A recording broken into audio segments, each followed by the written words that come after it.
I'm Stephen Gashler, and I'm going to be telling an original story from my life. I was a senior in high school, young, in love, and full of romantic ideals. As the proud boyfriend of the beautiful Susie Winterhurst, life couldn't possibly be better. Until she dumped me. Then the stars stopped shining, and I sat alone with a guitar for many countless nights, strumming sad chords on the guitar, wondering when my aching heart would heal. Then word caught on that Susie was going with somebody else to the Valentine's dance. While myriads of young lovers were off savoring every sensation, I was trapped in my parents' basement with my buddy Gary, waiting for the miserable night to end. I thought of the schmo who was putting his hands on her delicate shoulder blades, the two of them swaying back and forth, 10 books of Mormon between them, as they stared at nothing whatsoever to the ear-splitting decibels of the Backstreet Boys. I was so jealous. In fact, I decided that I was going to win her back that very night. But how?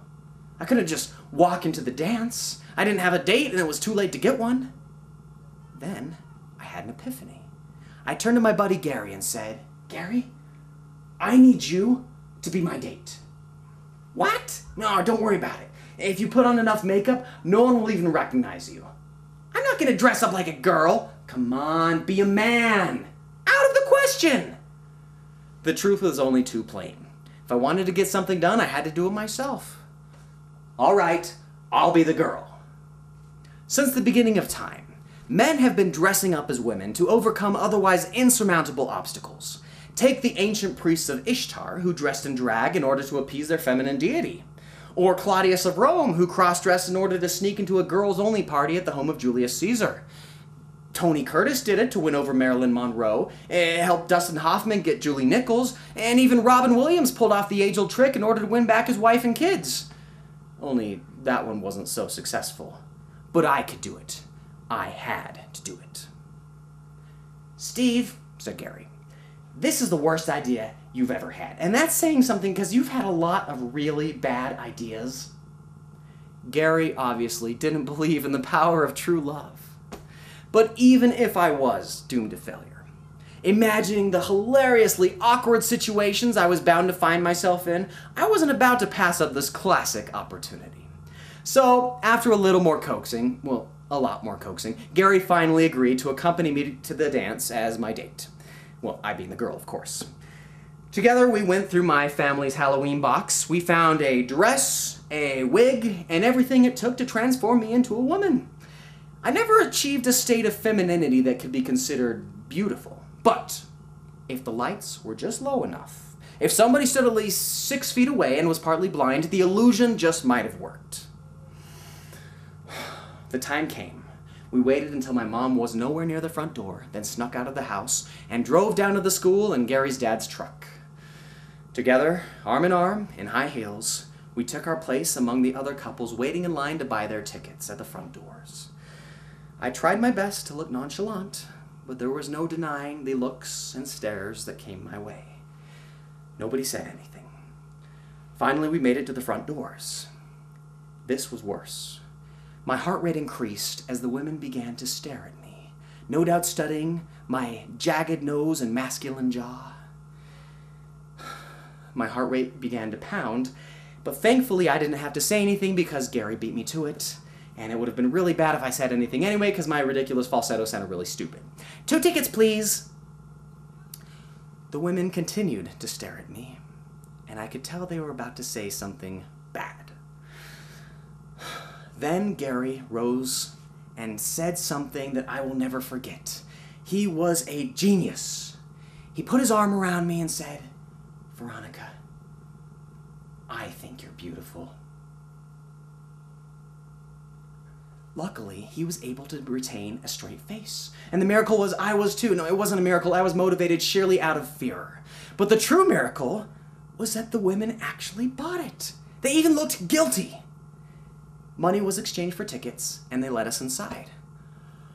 "Wow, that was close," I said to Gary. Thankfully, the music was so loud and the lights were so low that I think it was downhill from there.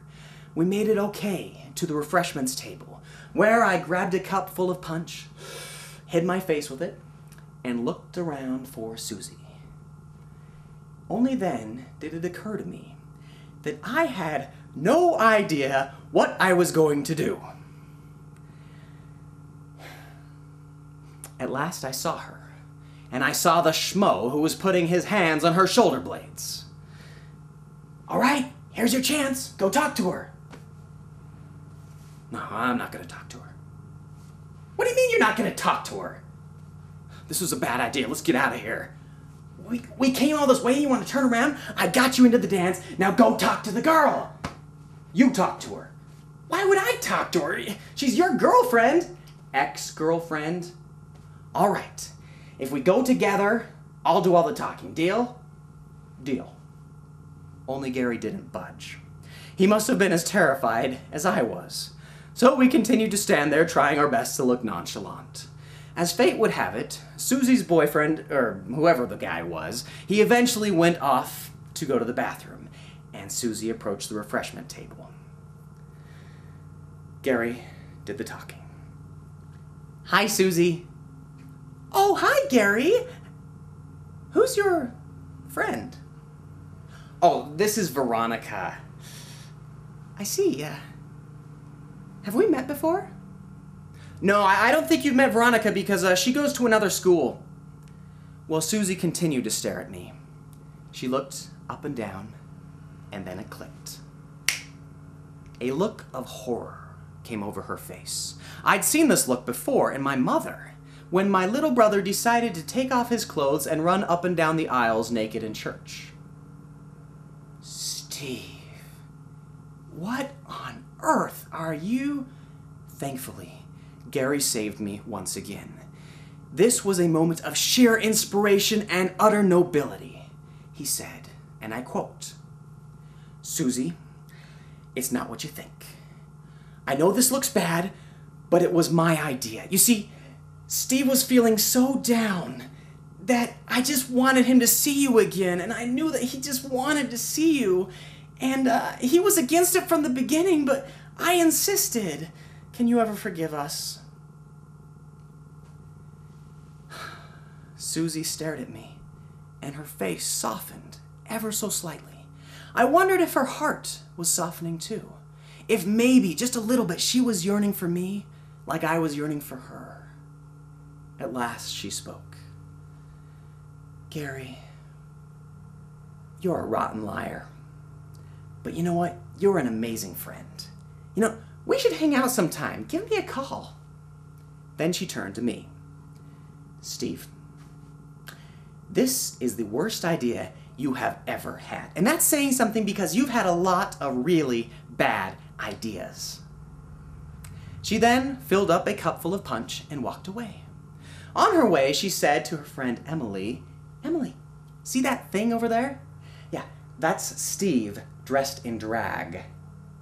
Emily didn't hesitate to tell her friend, and the word caught on like a wildfire.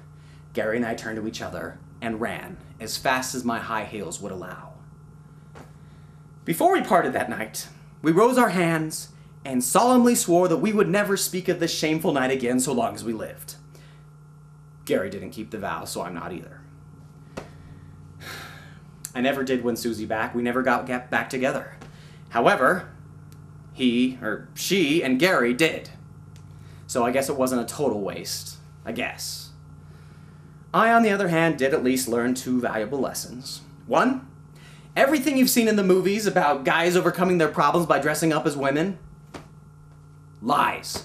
Don't believe a word of it. It doesn't work in real life. 2, I didn't learn until months later. I was in the missionary training center while Gary was still dating Susie, and I was trying to purify myself. Recollecting this shameful night, I was overcome with guilt. I even went so far as to confess the story to my district president, and to my surprise, he didn't condemn me, but laughed. Searching for the words, he said, "Elder, there's a difference between sinful and stupid. You're doing just fine." Thank you, President. And that, ladies and gentlemen, is how I learned the difference between sinful and stupid.